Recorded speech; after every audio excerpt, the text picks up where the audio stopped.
Okay, first question right in front of us. Bob Halliday, WL.com. In your 4-year coaching career, have you ever been part of a game where a lane violation was called? I played 4 years here, 12 years in the NBA, 9 years as an assistant, and now 4 years as a head coach. And I can't be more proud of a team than I am right now. Just love these guys to death. I love their fight. I love their togetherness. I love how close they are. And as I said before, I told them after the game I didn't think that I could be more proud of a group than I am right now, but I am even more proud. And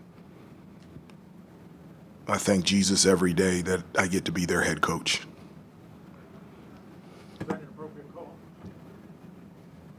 Lane violation? Not answering that. We lost 74-71. To our right. Hubert, we saw how emotional Jalen was coming off the court. What did you tell him after the game to lift his spirits? Well, it's all of our spirits. Guys, we are a team. This is not individuals. This is University of North Carolina basketball team. So when we win together, when we win together. When we lose together. That's why we're a team.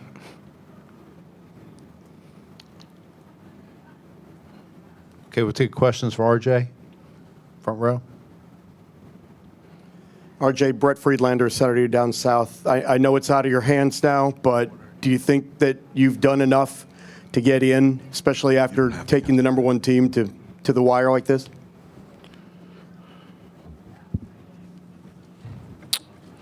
I think we've shown these past couple of weeks that we are a tournament team. We're a special team. I think the way, if you look at the trajectory of our whole season, the way we dealt with adversity and perseverance, especially these last couple of weeks, we overcame all of that. And you couldn't ask for a better team than that goes through that type of adversity, goes through that type of criticism, and still perseveres through it all and comes out on top. So I think that's a tournament team right there for you, because that's all what Smart's about. Second row. I guess for both of you all, defensively, it looked like in the second half you guys were getting stops, which led you guys to get some transition opportunities to cut into that deficit. What was different for you guys in the second half defensively in order to chip away at that lead?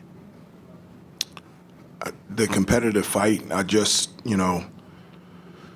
felt like in the first half, one of the things that I talk to the team all the time is be competitive and compete in your individual one-on-one matchups. And I felt like in the first half, they had the better of us, whether it was on the perimeter and the posts. In the second half, I felt like we were more physical. Our competitive fight, we were defending without fouling. We were getting loose balls. We were getting rebounds. We were contesting shots. We were making second and third efforts.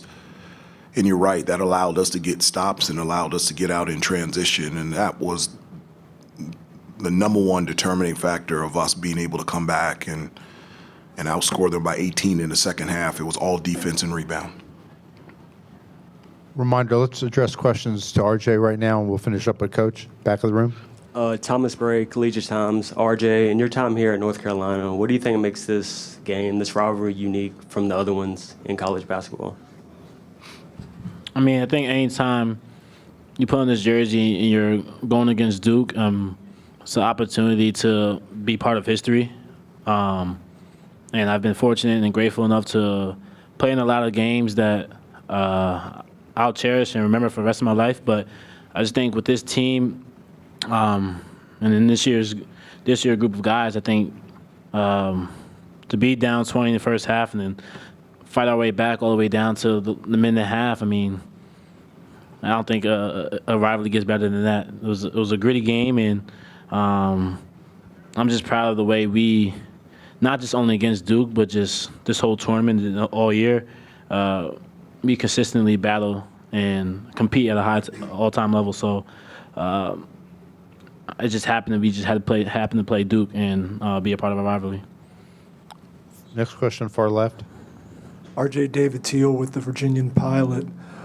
The last side out of bounds with 2.9 seconds to go. What did you all draw up in the huddle? And then you were trying to get off some screens there, and they switched onto you. How did you see it all unfold? Yeah, I mean, we had Seth take the ball out, and then they had, I think their big man using his height and length guarding Seth, and they switched 1 through 5. So I tried my best to get the ball in. It was kind of obviously difficult for Seth to make the pass, just when you have a 7-footer over the top. And, yeah, that was basically the play. Right in front of us, middle of the room. Bob Holiday, WRL.com. RJ, in the first half, it was a 6-point game, and then they finished on a 15-0 run. In the second half, even though you didn't make many threes, Elliott was the only one who hit threes, you guys came all the way back. What was different in the second half? Like Coach David said, our overall competitive spirit was there, and everyone contributed.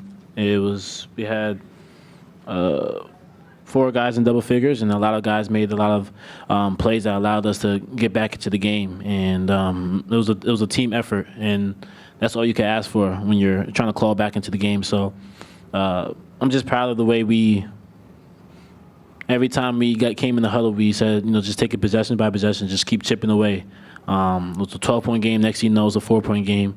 So, I mean, that's just a team basketball right there. And so, yeah. Any other questions for RJ?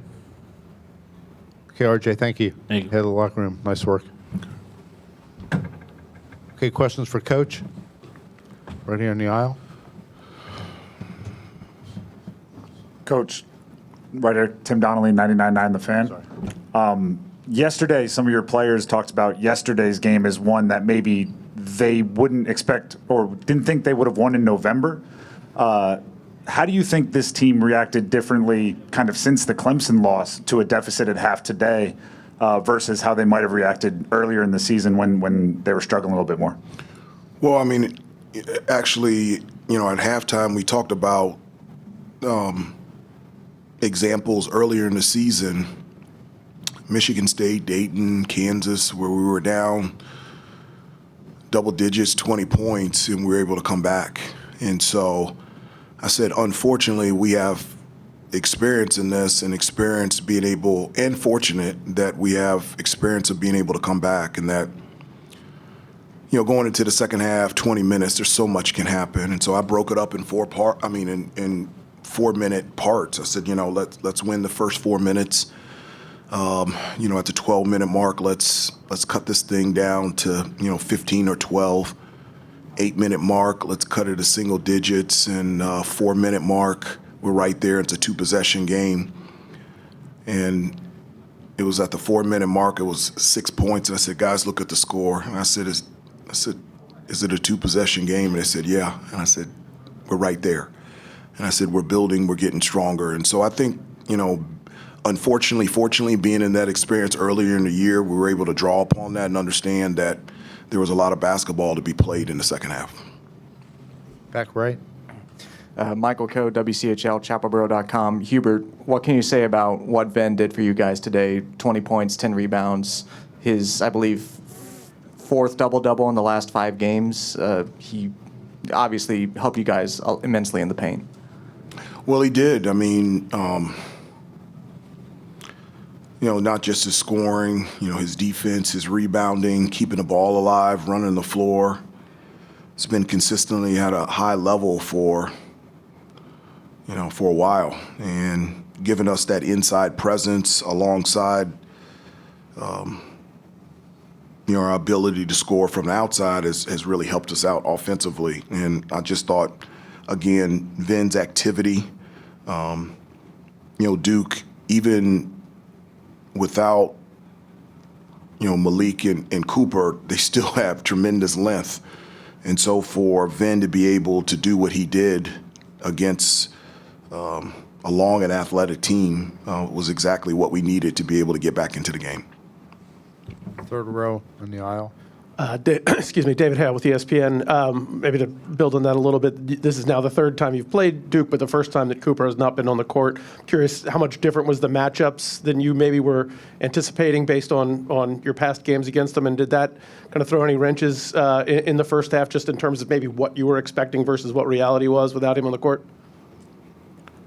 Well, I mean, Cooper, it's a very good chance he's going to be National Player of the Year, and the impact that Malik Brown has out there on the floor, his ability to defend and rebound. He's an excellent passer. He hit 2 threes against us a week ago at our place, and so as I said before, Duke is the #1 team in the country because they are a team. It's not just 1 or 2 guys. It's a number of guys that are really impactful and really good on both ends of the floor. So even without those 2, they had different lineups, but the way that they played on both ends of the floor was the same way that they played the previous 2 times we played them. Third row right in front of us. Coach David Glenn from the North Carolina Sports Network. So much of this sport is defined by whether you make the NCAA tournament and what you do there. How do you view that part of your job when it comes to success or falling short of that? I don't look at it that way at all. I'm on assignment, and I know that Jesus has put and placed and purposed and planned me to be here, and my job is to walk with him. My job is to abide in him and to serve these kids and give them everything that I got every day. And it's a blessing and an honor to do that and to have these experiences with these kids every day and for the rest of my life. That's even more than success. That's a blessing, and it's something that is with me for the rest of my life. Last question. Coach Brian Murphy with WRAL. Your team seemed to think that they had done enough to get into the tournament. How will you spend these next couple days waiting for official word, and do you think you have done enough to get into the tournament? We're going to go back home. And one of the things, the most thing that I've been proud of this group is and they're good questions in regards to the NCAA tournament. And those are questions that have been asked over a month.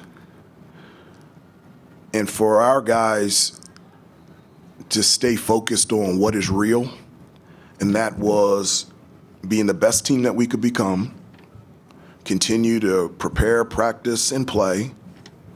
Whomever we're playing, keep our eyes focused straight ahead on the competition right in front of us and be the best that we can be. And for a month and a half, we basically played must-win games.